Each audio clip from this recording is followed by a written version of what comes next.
I'll video the whole thing. Senator, your name and question. Hey, Sam.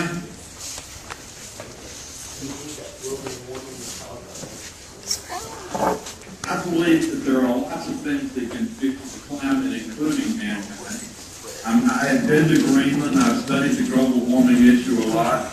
There are a lot of conflicting experts in terms of global. My name is Blake, and I wanted to ask you, how can government promise to do more with less money? How can government do more on what? With less money. With less money? Well, we've all had to do more with what going to do with America doing. It's tighten their belt.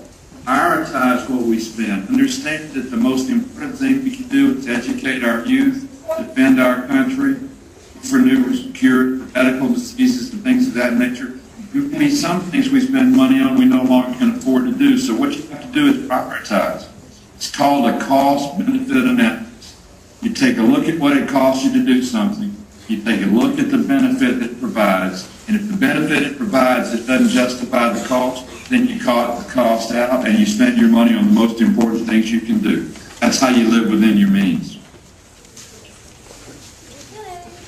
Hello. How are you, Taylor? I'm good. Can you sing like Taylor Swift? No, probably not. My question was, who or what inspired you to work in your field? Well, that's a great question. When I was young and in high school, John Kennedy was president of the United States. He was a very young president. His wife, Jackie Kennedy, was very young. And they inspired the youth of the United States through programs like the Peace Corps and other things like that.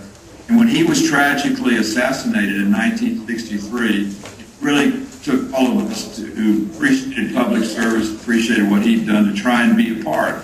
And I just made a promise to myself that along the way there was never a place I could help to support our country and want to do that. And sure enough, after I got married, my wife and I had a couple of kids in 1974. The challenge came up and I decided to run. So I'd have to say that his leadership was an inspiration. Also, I will tell you, and that gentleman was a good friend of mine, Senator Carl Tifton, was also a great inspiration. Hello, my name is Joseph, and my question is, what would it be like if the job didn't exist? What would it be like if the job didn't exist? Yes, sir. Well, America is the greatest democratic experiment in the history of the world. It's never been a government to last as long as ours. There's never come a country to be as prosperous as ours. I hate to think what would happen if our country didn't exist or our jobs didn't exist. We're a nation of the people, by the people, and for the people. As long as we maintain our commitment to democracy, we'll always be the greatest country on the face of this earth. So I don't want to even think about what happened if democracy didn't exist, because it's the best way for us to live together in peace and harmony. Do you have to have your job? As much as you can get. Different types of education, for example. You can go to high school, graduate school, which is very important, and you can decide to go to college or maybe go to technical college, or in some cases, some people go in the military to get their college education. Education is a journey, it's not a destination. Just because you get a diploma doesn't mean you've arrived, but it means you've taken the next step. In my generation, most people got a job and they got out of college service and retirement. For your generation, you'll probably have 5 or 6 different jobs in your career because of changes in technology and things like that. But your education is going to be a continuing basis, as is mine. I graduated from high school in Atlanta in '62 and the University of Georgia in '66. Went in the military and graduated from flight school, then went out of the military and went into the real estate business and graduated from real estate school, and then even went to the London Business School in the 1980s. So you're always seeking more education so you can do better in your life and progress.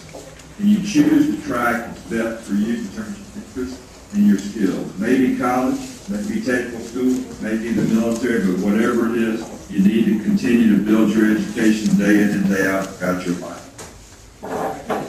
And Senator, we got 2 final questions real quick. Hey, my name is Swish, and My question is, how long can you serve as a senator? As long as the people will let you. But you have a 6-year term, and you're up for election every 6 years. I was reelected last November, so my term will end in 2016, which will be 12 years in the Senate. And if I stay healthy, I intend to run again. It's up to the voters. It's not up to me. And this is the last question, Senator. Why do you think it is important to pass and have laws? Well, we're a nation of law.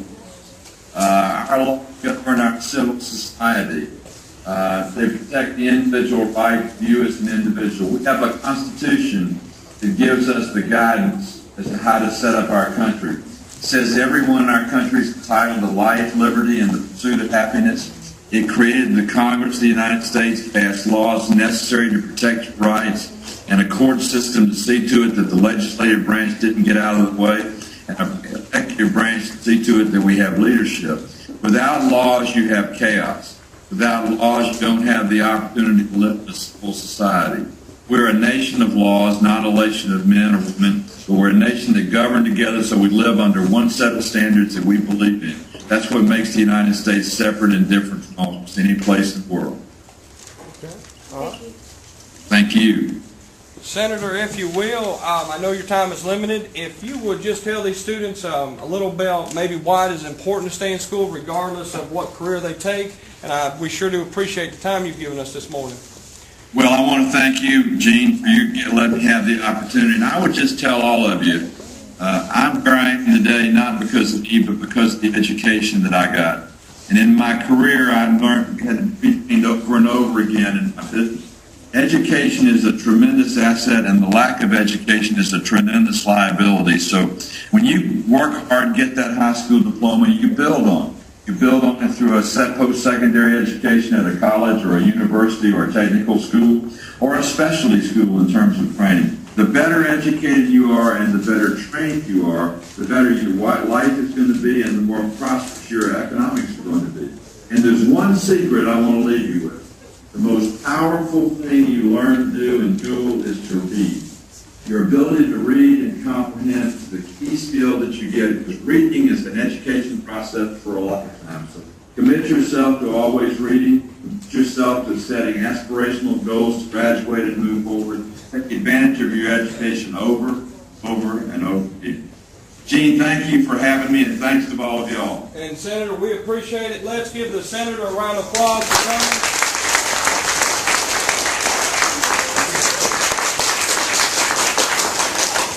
Senator, thank you for your time. We certainly appreciate this morning. This was a rare treat here at 8th Street Middle School. Thank you, sir. A treat for me too, Gene. Thank you very much. Thank you, sir.